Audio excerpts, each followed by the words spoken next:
Real life में सफलता की कहानी। यह कहानी शुरू होती है 2 नवंबर 1965 को, जब देश की राजधानी दिल्ली के एक मिडिल क्लास फैमिली में एक लड़के का जन्म होता है। यह लड़का बचपन से ही होनहार था। यह पढ़ाई के साथ साथ स्पोर्ट्स में भी बेहतरीन था। स्पोर्ट्स में तो इतना बेहतरीन था कि स्कूल के बेस्ट प्लेयर का अवार्ड इसने अपने नाम किया था। इसने मन ही मन ठान लिया था कि कैरियर बनाना है तो स्पोर्ट्स में ही बनाना है। इस सपने को पूरा करने के लिए वह कड़ी मेहनत करने लगा। उसे सोते जागते सिर्फ एक ही सपना आता कि वह बहुत बड़ा प्लेयर बन गया है। लेकिन एक दिन उसके सपने पर पानी फिर गया, जब प्रैक्टिस करते हुए एक दिन उसको बुरी तरह चोट लगी। चोट इतनी बड़ी थी कि वह कभी स्पोर्ट्स में वापसी नहीं कर सकता था। दोस्तों, दुनिया में हर इंसान की लाइफ में एक ऐसा मोड़ आता है जब लगता है कि सब कुछ तबाह हो गया। इसी मोड़ पर ज़्यादातर लोग हार मान लेते हैं, लेकिन हमारे हीरो में कुछ खास बात थी। जिंदगी में इतनी बड़ी ठोकर खाने के बाद भी वो रुका नहीं। उसने खुद के अंदर छुपे हुए हिडन टैलेंट को खोजना शुरू किया और उसे इसमें कामयाबी मिल भी गई। उसने खुद में पाया कि वह एक रियल लाइफ हीरो ज़रूर बन सकता है। उसे लगा कि वह फिल्मों की दुनिया में कैरियर बना सकता है और उसने अपना कैरियर बनाने के लिए ज्वाइन किया और इतनी मेहनत की कि वहाँ उसके टैलेंट का जादू सिर चढ़कर बोलने लगा। इसी बीच उसके पिता की मौत हो गई और उस वक्त उसकी उम्र थी मात्र 16 साल। जरा सोचो, 16 साल की उम्र में जिसका बाप नहीं हो, वह आगे क्या एक्सपेक्ट करेगा। सक्सेस की रेस में ज़िंदगी बीच बीच में ऐसे हथौड़े मारती है कि उनकी चोट सह पाना मुश्किल हो जाता है। उसके पिता की मौत भी ठीक उसी हथौड़े की चोट की तरह ही थी, जिसे सह पाना बहुत मुश्किल था। इसलिए वह कुछ समय के लिए सहम गया, क्योंकि वह अपने पिता के बहुत ज़्यादा करीब था। उसके माँ बाप उसके लिए भगवान से भी बढ़कर थे। लेकिन पिता की मौत के बावजूद उसने हार नहीं मानी।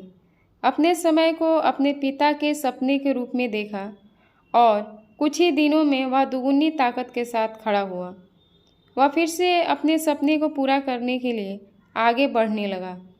वह इतने बेहतरीन ढंग से काम कर रहा था कि एक टीवी सीरियल में उसे काम करने का मौका मिल गया। दोस्तों, जब लोगों को इस तरह का मौका मिलता है तो उसको अल्टीमेट सक्सेस मिलने की तरह सेलिब्रेट करते हैं।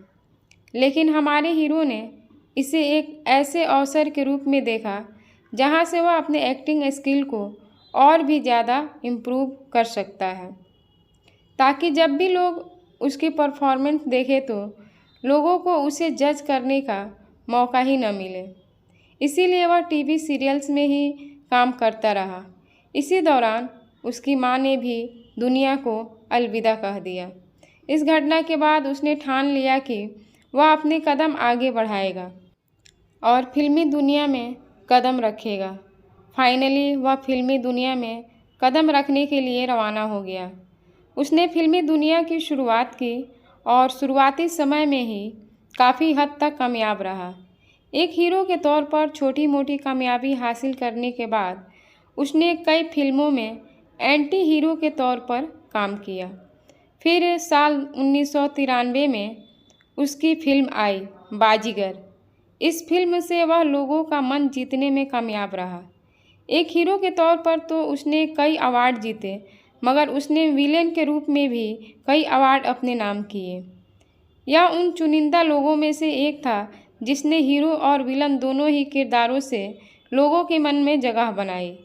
यह तो बस शुरुआत का समय था और शुरुआती समय में ही इसने इतना कुछ हासिल कर लिया।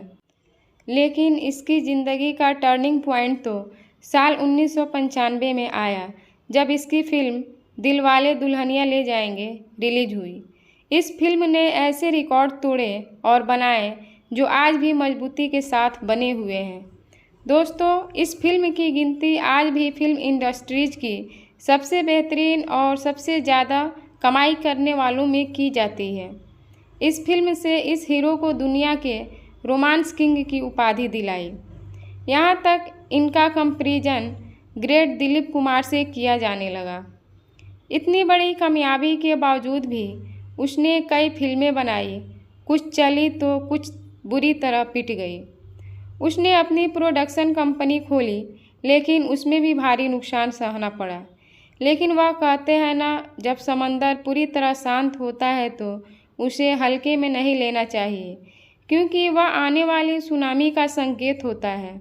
यह हीरो भी एक समंदर ही था, क्योंकि जैसे ही उसने 21वीं सदी में कदम रखा, यानी जैसे ही साल 2000 शुरू हुआ, तो हर फिल्म के साथ में नया कीर्तिमान रचता चला गया।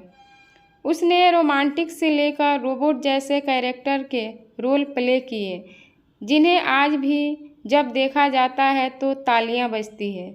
एक प्रोडक्शन कंपनी खोलकर नुकसान उठाने के बावजूद उसने हार नहीं मानी। उसे अपने बिजनेस माइंड पर पूरा विश्वास था, इसलिए उसने साल 2004 में फिर से एक प्रोडक्शन कंपनी बनाई। दोस्तों, आपको विश्वास नहीं होगा, लेकिन आज यह कंपनी इंडिया के सबसे बड़े प्रोडक्शन हाउसेज में से एक है। यह कंपनी बड़ी बड़ी फिल्मों में VFX का भी काम करती है। आज की बात करें तो यह इंसान दुनिया का सबसे तीसरा रिचेस्ट एक्टर है। दोस्तों, अब तक तो आप समझ ही गए होंगे कि यह कहानी है किंग ऑफ बॉलीवुड और किंग खान के नाम से जाने जाने वाले बॉलीवुड सुपरस्टार शाहरुख खान की। इतनी बड़ी सक्सेस हासिल करने के बावजूद यह इंसान आज भी इसे सक्सेस के तौर पर नहीं देखता। उसका कहना है कि सक्सेस को हासिल करना तो बस एक मामूली सी बात है। असली परीक्षा तो सक्सेस को अचीव करने के बाद उस सक्सेस को बनाए रखना है। जो इंसान जीरो से उठकर दुनिया का सबसे धनी हीरो बन सकता है, तो तुम क्यों नहीं? इसलिए खुद पर विश्वास रखो, खुद की क्षमताओं पर विश्वास रखो। आप देखना, आप एक दिन ज़रूर कामयाब हो जाओगे। कहानी अच्छी लगी हो तो प्लीज़ इसे लाइक और शेयर करें, चैनल को सब्सक्राइब करें। वीडियो को देखने के लिए और अपना कीमती वक्त देने के लिए आप सबको बहुत बहुत शुक्रिया।